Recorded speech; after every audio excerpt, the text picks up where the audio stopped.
Hey there, welcome to the Thriving in Wellness podcast with Haley and Caitlin. This podcast is for women who are tired of just surviving and ready to truly thrive. It's time to reclaim your health and build trust in your body. Join us as we myth-bust nutrition topics, tackle your mindset, and dive into the nerdy side of women's health. Just a reminder that this is meant for educational purposes only and is not meant to be used for medical diagnosis or treatment. Now let's jump in. Hello, and welcome back to the Thriving in Wellness podcast. So happy to have you back.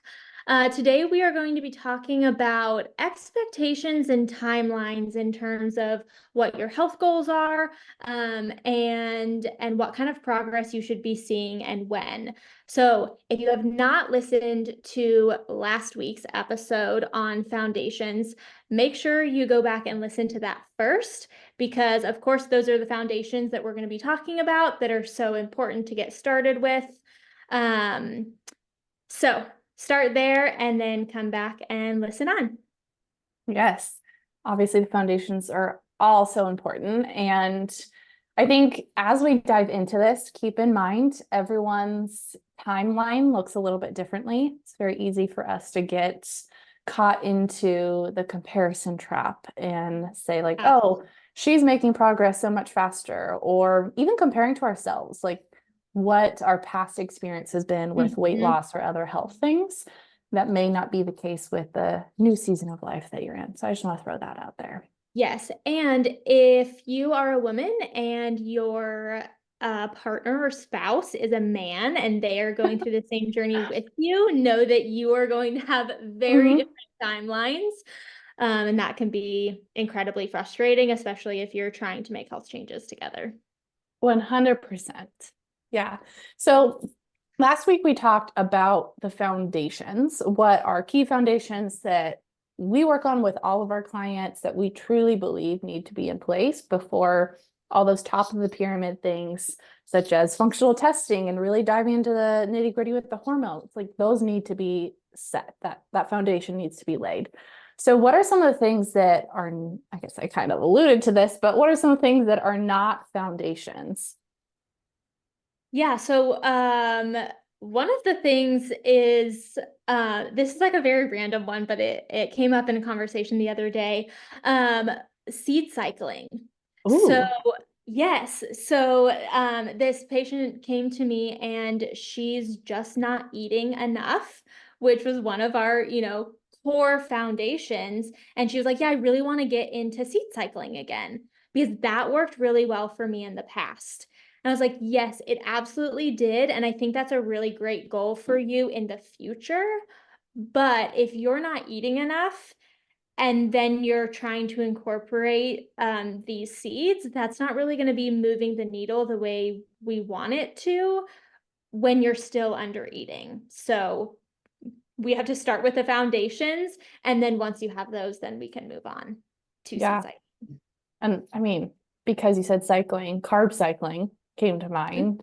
I've had people ask me about that. And again, that's not something we talk about. Like those are more advanced nutrition topics.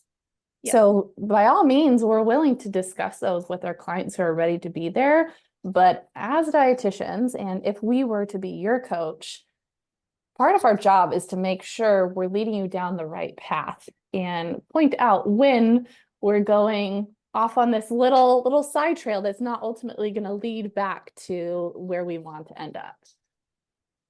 Yes, absolutely. What are some of the other ones that kind of come to mind that people want to do that seem just like at that next level? Well, I really think of supplements. So supplements for sure.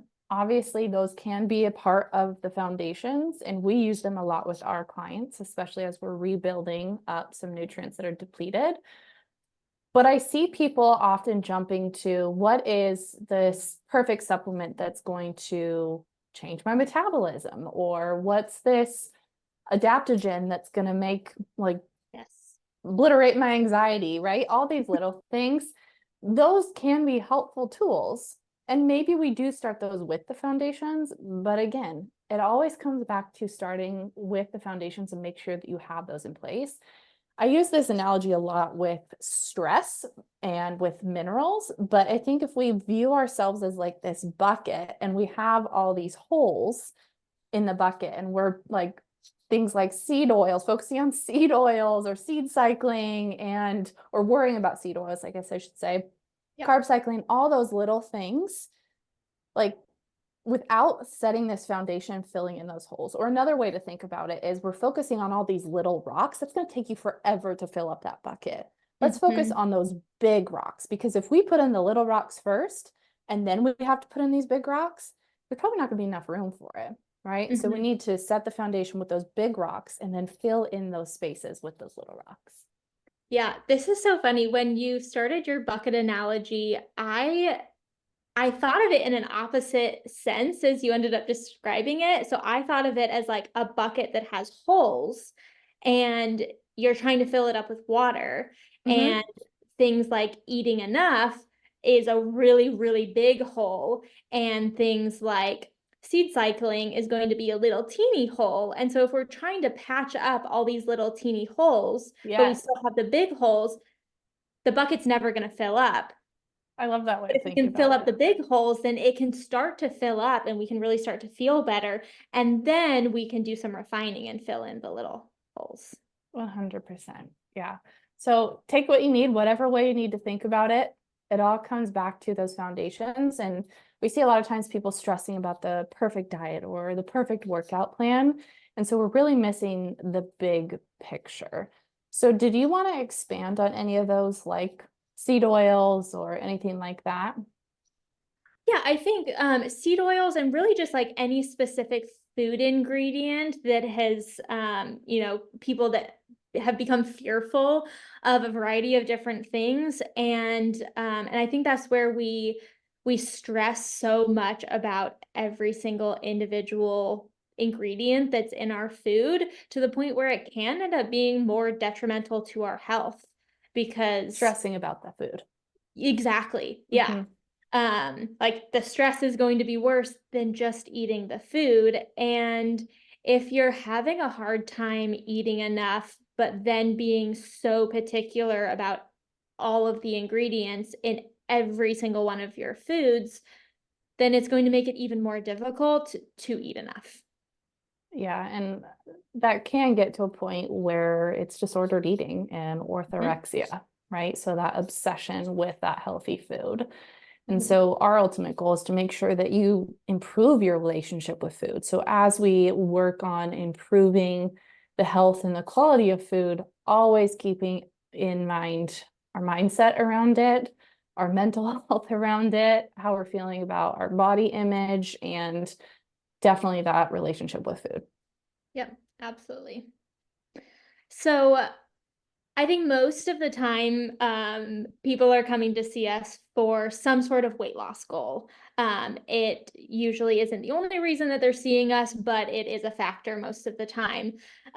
So what are some things that somebody should consider when they're thinking about their own personal timeline when it comes to weight loss?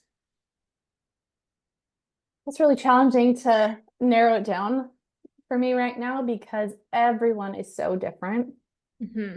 When we see all these things online of, hey, this is how I lost 20 pounds this month, or this is how, if you eat this, then you're going to look like me. You do this workout, you're going to look like me. And so it's so easy to fall into that comparison trap. So first and foremost, put your blinders on. We need to put our blinders on with any sort of health journey. One, to stay focused on our own health journey because it's so easy with all the information we're bombarded with or other people's experiences, even outside of social media, even with family and friends. Everyone wants to give their opinion, right? I know as a new mom or when you're pregnant, everyone wants to give your opinion. Same thing goes for weight loss and health or hormonal things. People want to tell you their experiences. I think ultimately it comes from a good place, but it can, again, lead us down those little trails that aren't going to end up getting us to the end goal. So we need to stay focused on your clear path, and putting those blinders on can be key. Yep.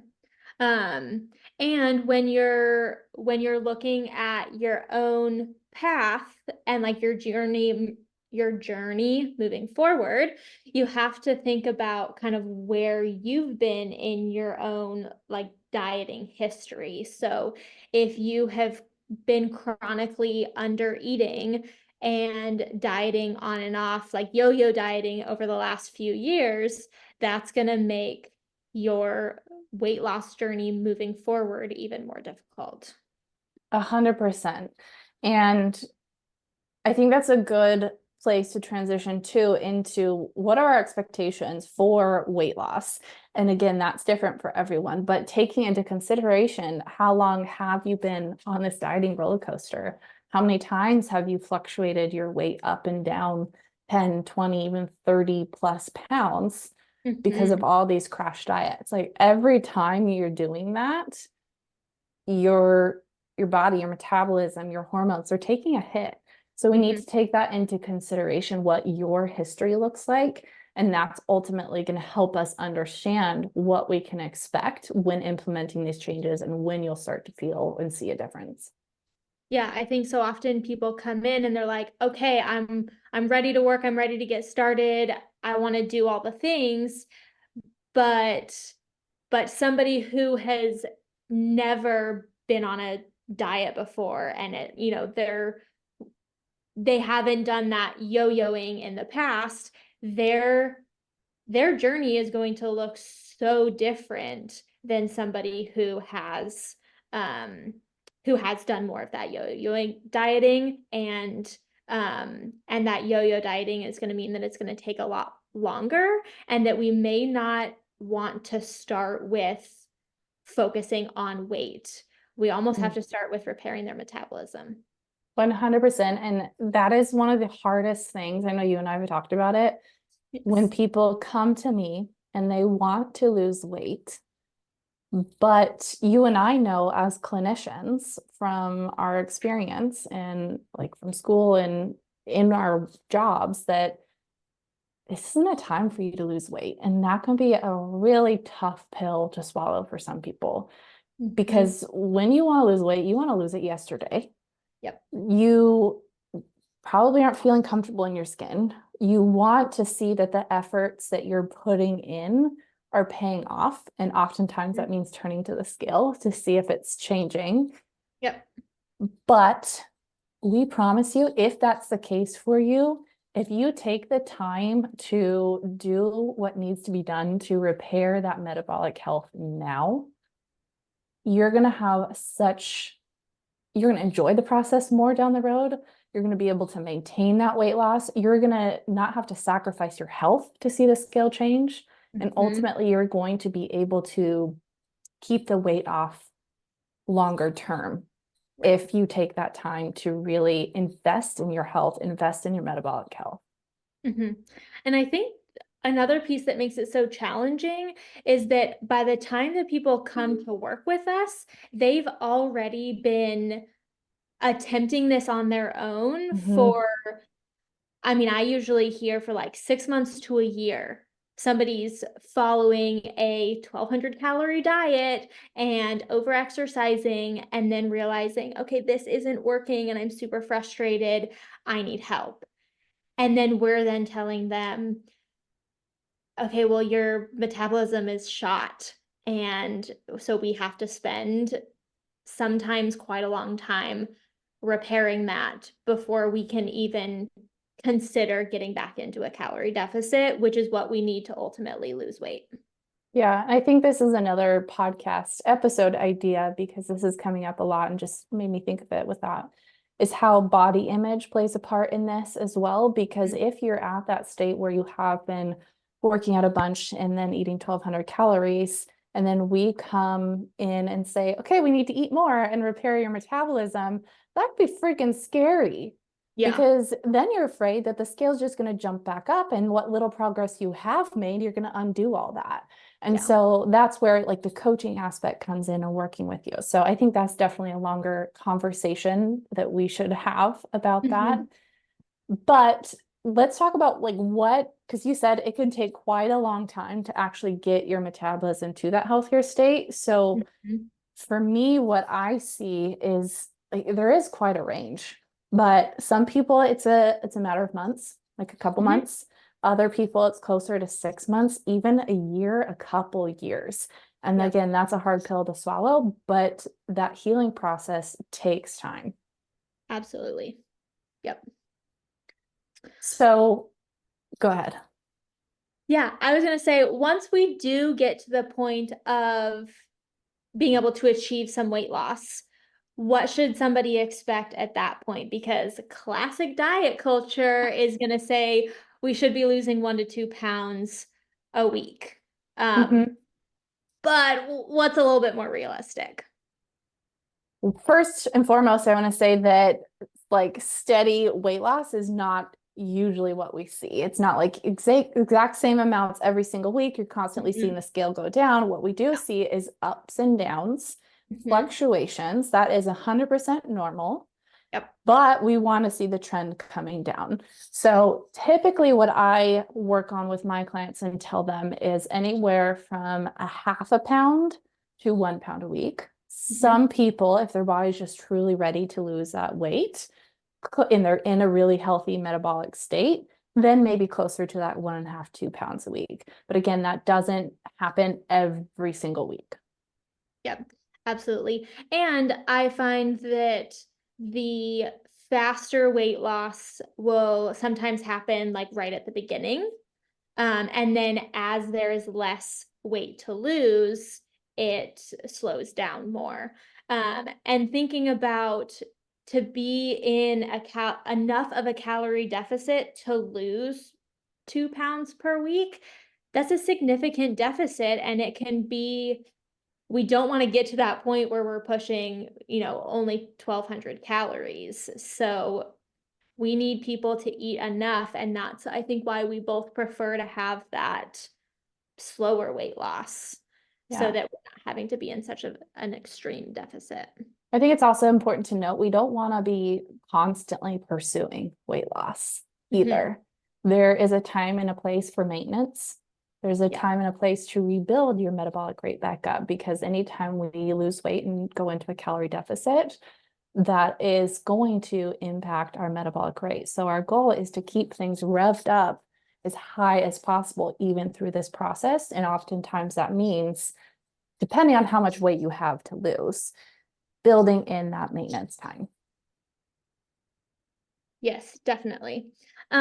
So what are some things that somebody could expect to experience a little bit sooner, since we know that the weight loss journey is going to be a potentially very, very long road?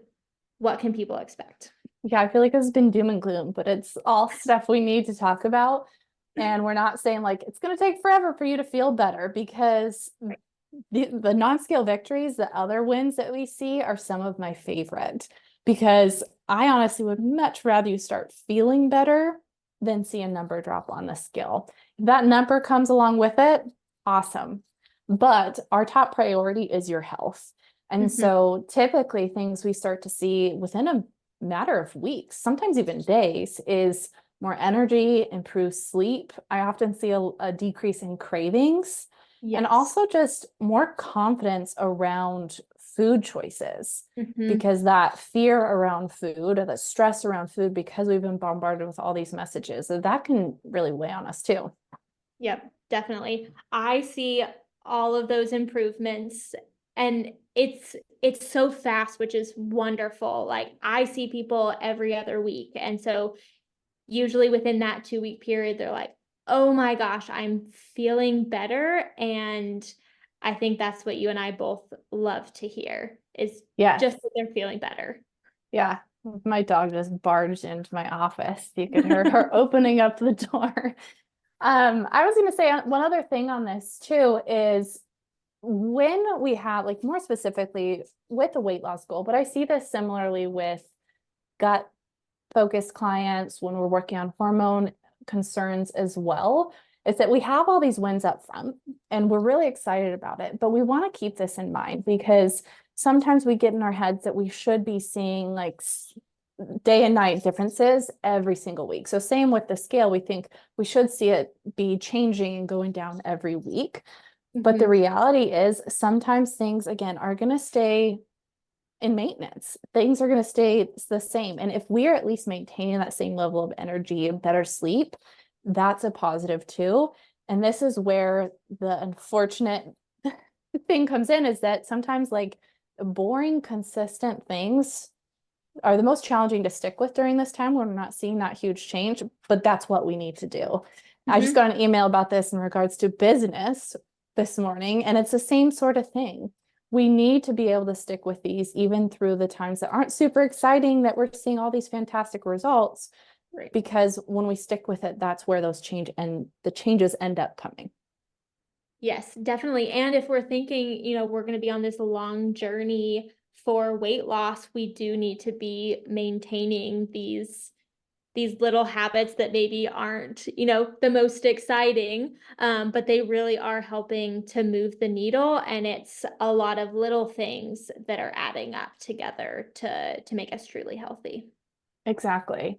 So I don't know if there's anything you want to add up, but I feel like just in summary, talking through like our big takeaway for today is one, stay focused on your own journey, keep those blinders on, because you are all different. Your histories are different. What's going on internally is a little bit different. Your lives are different. You're in a different season. So that's all important to stay focused on what's going to work for you. Yeah. And then also, if you are struggling and you're feeling like you're having a hard time knowing what the next step is for you, if you have those foundations set, or if you're maybe just needing a little bit of encouragement, support with sticking with these things to know that you're confidently on the right path, that's where a coach and a dietitian comes in. We're happy to help. We're happy to work through that with you. Yep, definitely. And in your journey, we're going to be able to help you with lots of wins when it comes to your symptoms and getting you to truly feel better, because overall health is going to be our priority. And then we will work on helping you lose weight in a healthy manner, which may mean repairing your metabolism and taking the time to make sure that we achieve that first before focusing on that calorie deficit for long-term weight loss. Yeah, and building trust and understanding your body, I think, really help you to move through those valleys and also even appreciate those peaks even more. Yep, definitely. All right. Well, thank you so much for joining us today, and we'll chat with you next week.